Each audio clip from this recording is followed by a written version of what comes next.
The daily average of COVID hospitalizations is up back to 25,000 Americans.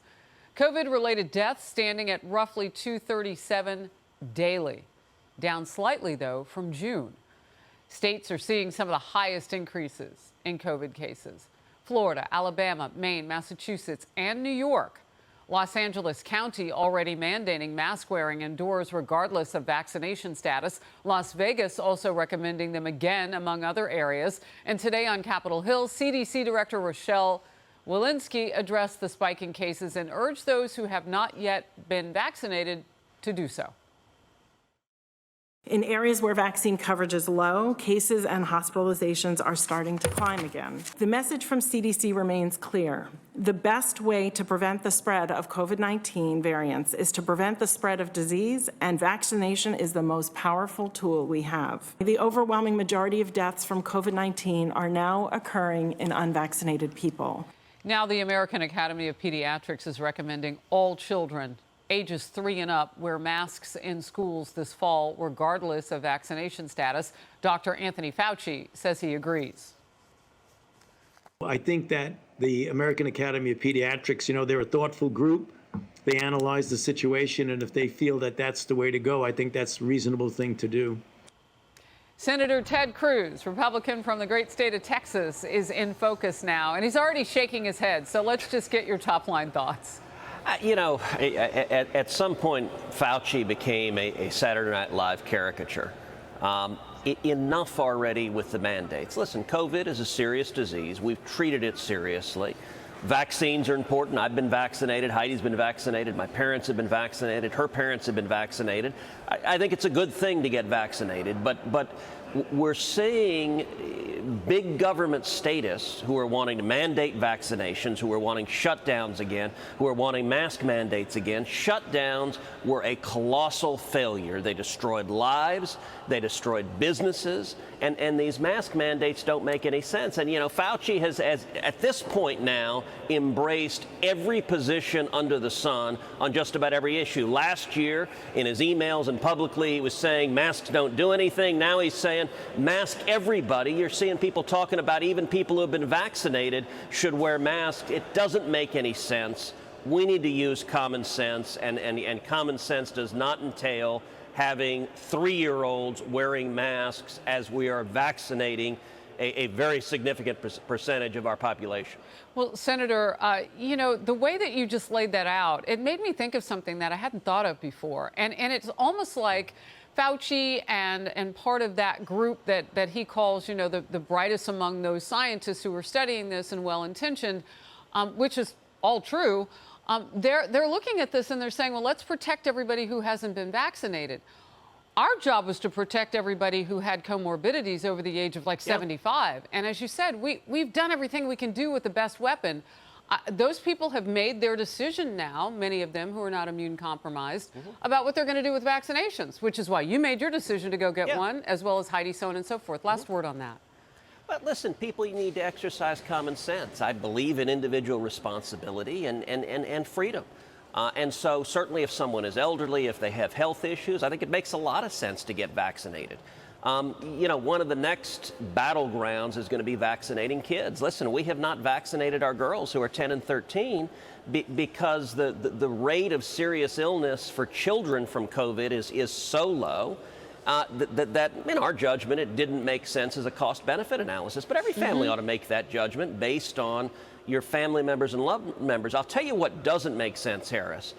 The Biden administration is talking about wanting to end Title 42. Title 42 is the statute that has allowed adults to be illegal immigrants to be excluded during a pandemic, and they're wanting to release now essentially everybody. And given that we've been seeing consistently high rates of COVID infection from illegal immigrants, the Biden administration is contributing to the spread of this virus by releasing illegal immigrants against the law into our communities, and it's driving up the rates of COVID, particularly in South Texas along the border. That seems like indisputable facts. I mean, I don't know that you're going to get a debate on that one because all you have to do is count.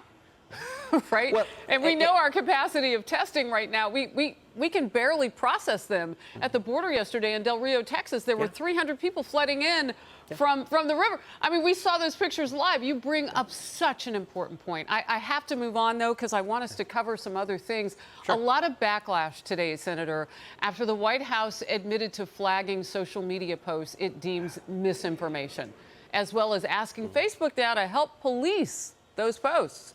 Press Secretary Jen Psaki dodged a question on the specific posts, and it wanted Facebook to remove, and if that will be made public. Watch.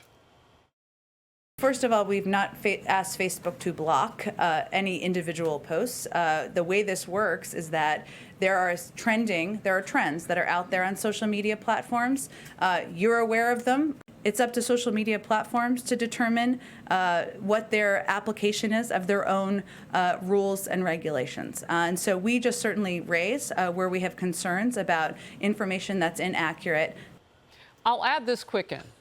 President Biden walked back those original claims that he had that Facebook is killing people with misinformation.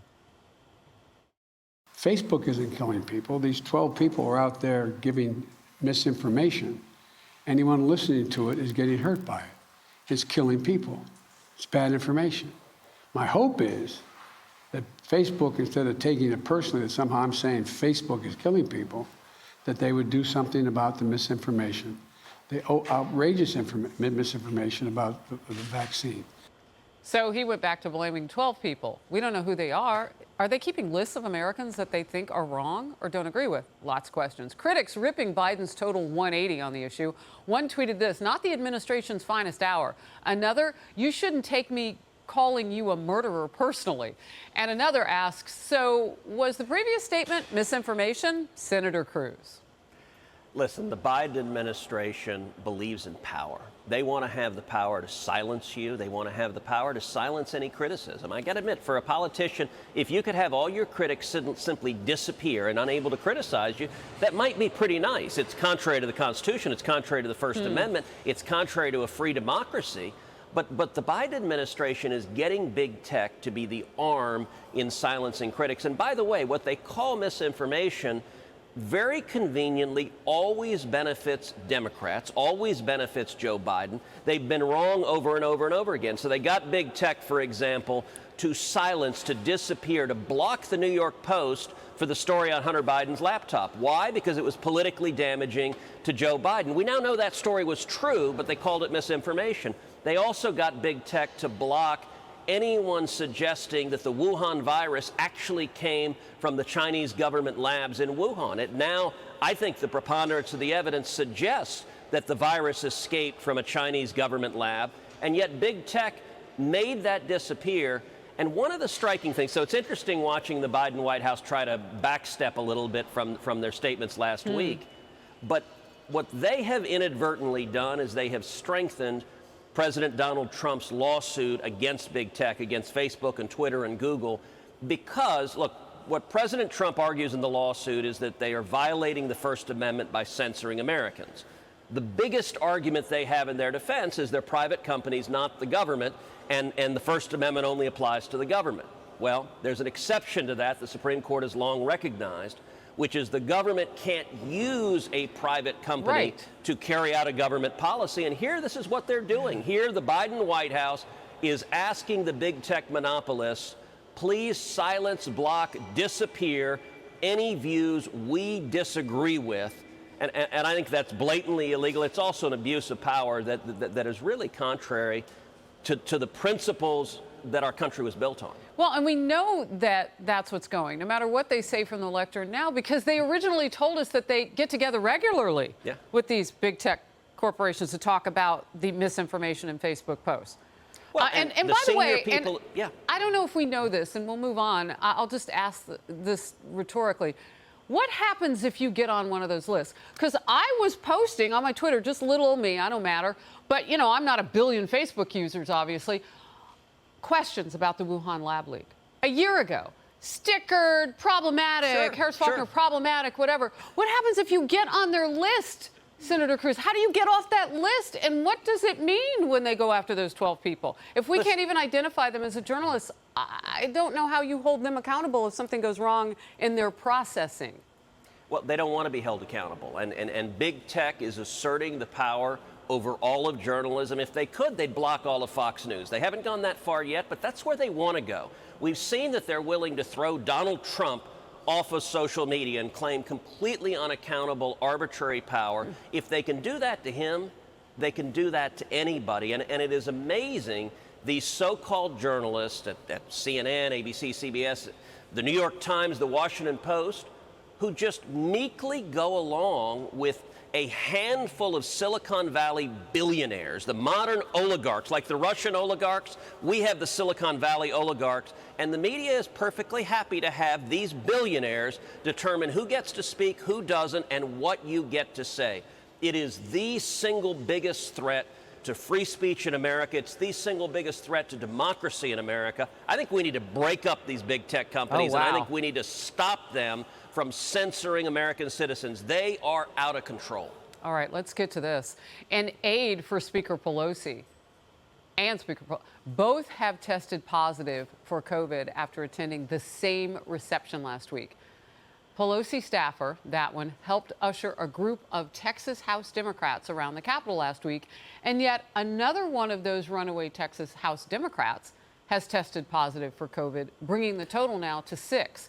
More than 10% of that group that fled to D.C. to protest a Republican state election reform bill, that's a growing number really rapidly.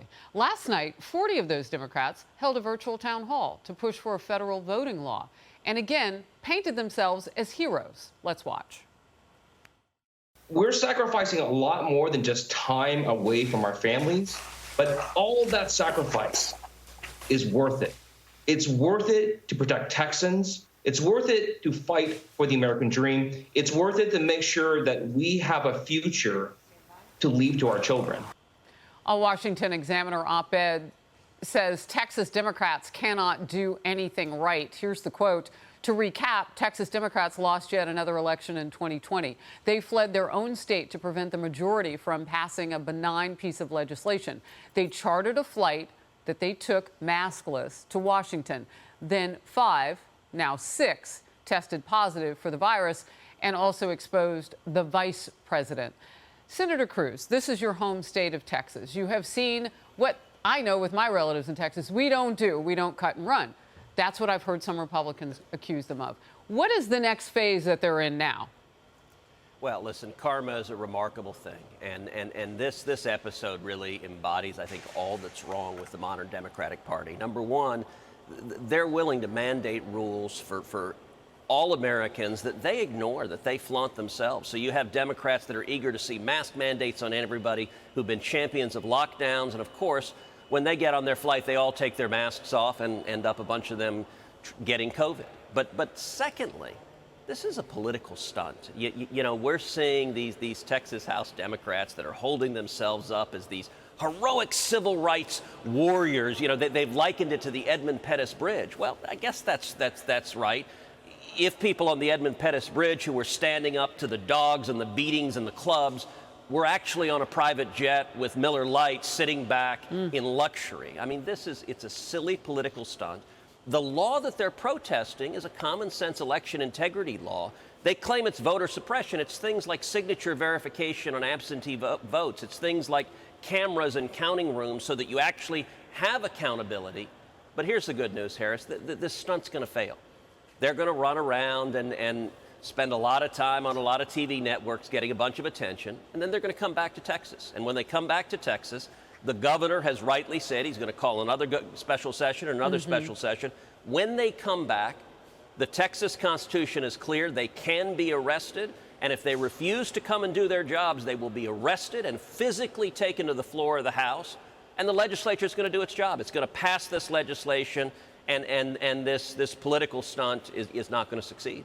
Yeah, the Attorney General of the state of Texas, your home, Ken Paxton, told me last week that absolutely they have the right to do it, and absolutely they will do it if it's necessary. He said the goal isn't to take them to jail. He said taxpayers are paying them to go to work. So he's just trying to get them, as you say, Senator, back to the Capitol. Real quick last thought. You know, a bit of history. In 2003, I was the Solicitor General of Texas, and Texas Democrats did that then as well. They fled the state to try to stop the state from doing redistricting. And one of the first questions I got as Solicitor General was this question: can you arrest fleeing legislators who are trying to stop the legislature from meeting? I researched the question.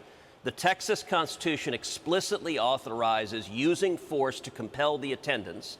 That language is copied word for word from the U.S. Constitution, and there's hundreds of years of precedent of arresting fleeing legislators, the power to literally put them in handcuffs and leg irons if necessary. You know, in the U.S. Senate, Senator Bob Packwood was carried onto the Senate floor feet first. And so the answer is, and it's not arrest to go to jail. It's not to go to prison. It is to make them physically present on the floor so that they don't get to stop the operation of government and the rule of law. And that's going to be the end of this. On a lot of things outside of election bills. I mean, you know, I know that you all are trying to revisit the grid issues that you had problems with in the winter that froze, and you had all sorts of trouble for citizens there. I mean, there are a lot of things to get to right away. Senator Ted Cruz, always great to have you in the Faulkner Focus. Thank you so very much. Good to see you. Appreciate it.